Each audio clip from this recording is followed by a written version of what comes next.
Hello everyone, my name is Shou, the host of this TV program. We have Ms. Michelle, tourism expert. Thank you for coming. You're welcome. Today's our topic is the impacts of tourism development in developing countries.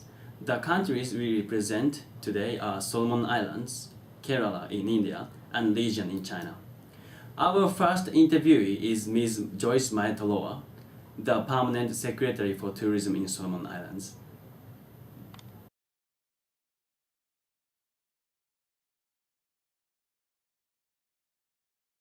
Good morning, Joyce. Good morning, Shou. Now I understand you are the Permanent Secretary of Tourism in Solomon Islands. And also I understand that you have a very young industry, mostly underdeveloped. Can you tell us about your challenges in tourism development? Well, first of all, the Solomon Islands is made of thousands of islands that are geographically scattered. So accessibility is an issue, first to the country and then within the country. We have lack of transportation facilities, so that does not help our tourism industry. And also we have a poor level of service in the country. There needs to be education to help our people understand tourism more. And we hope to solve this problem with a new tourism school that will be open in 2012. Also, safety and security is an issue, which we hope to work with the relevant authorities to help make tourism flourish in our country. So then, how does tourism help to eliminate poverty in Solomon Islands? Our tourism industry is still very young, but steadily growing.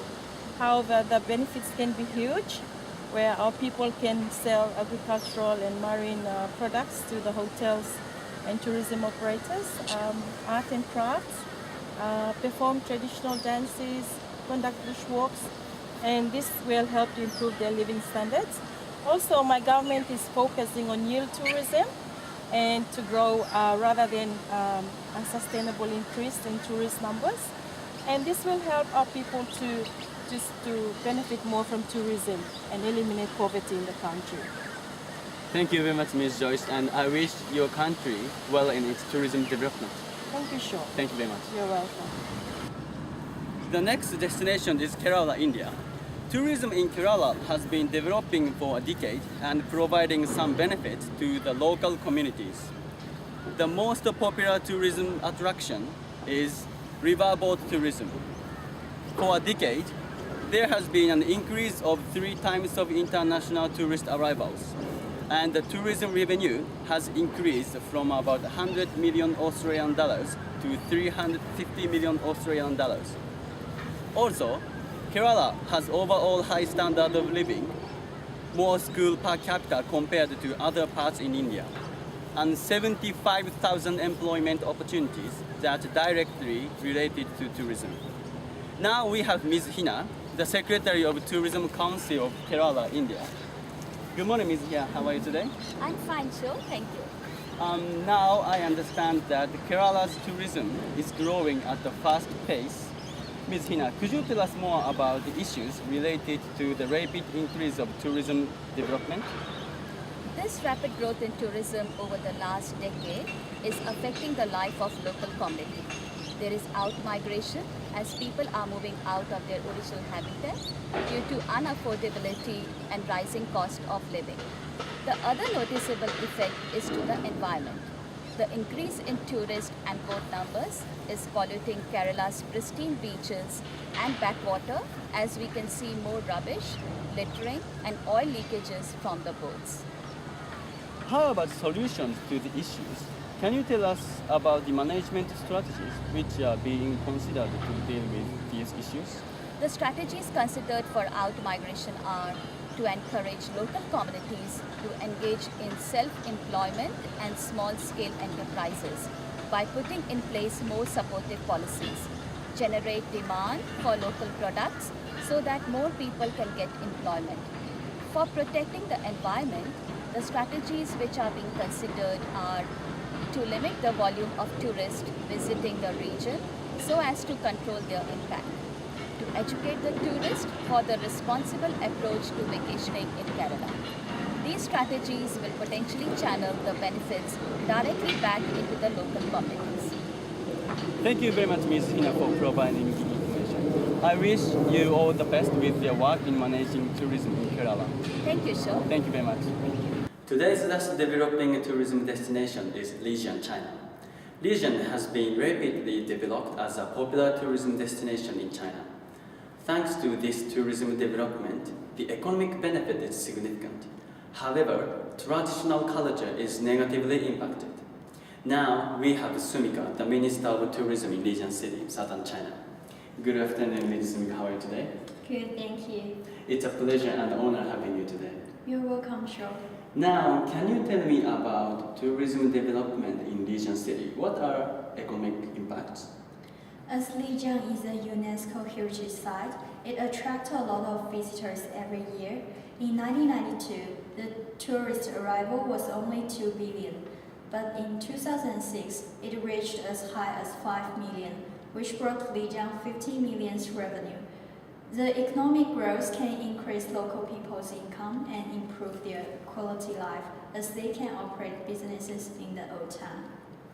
How about the situation of cultural commercialization in Lijiang City? Lijiang has been developed as a tourist destination. The high commercialization damaged the original construction, landscape, as well as culture of the domestic resident. The heritage attractions are also damaged by the increasing number of tourists. What are solutions to these issues? The Ministry of Culture and Tourism is responsible for the development and maintenance in Lijiang ancient town. They need to protect all the heritage attractions and invest more to build new facilities.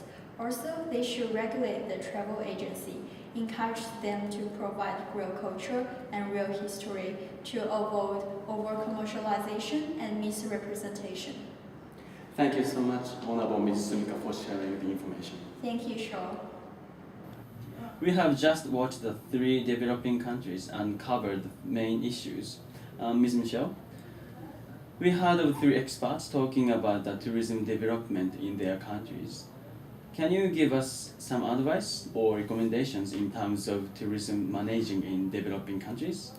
Well, in the long run, tourism education is the most efficient way to improve the awareness of protecting environments of tourists as well as the local people. In that tourism education, community participation and ownership in tourism development are vital.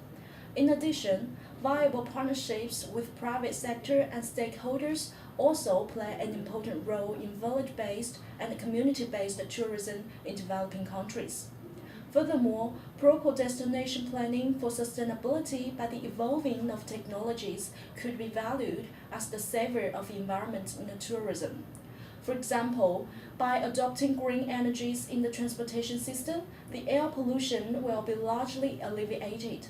However, these strategies could only be effective in a long period of time, but we can't afford to wait that long time since the damage of tourism in developing countries is really severe.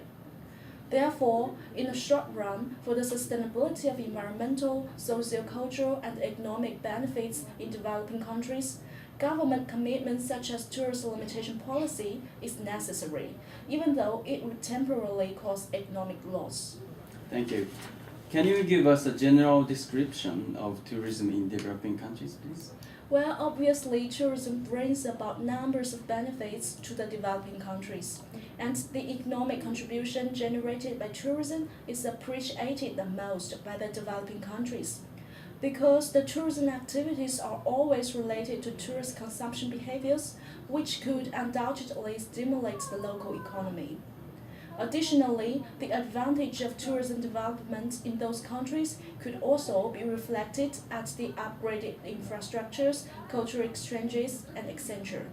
However, the financial contribution of tourism at the most of times is accompanied by the pollution of the local environment, extinction of distinctive culture, as well as alteration of the demographic structures, which should never be neglected by the local authorities while developing tourism in their countries. Thank you, Ms. Michelle. Thank you you. very much. This is the end of our program today. Thank you for watching. See you next time.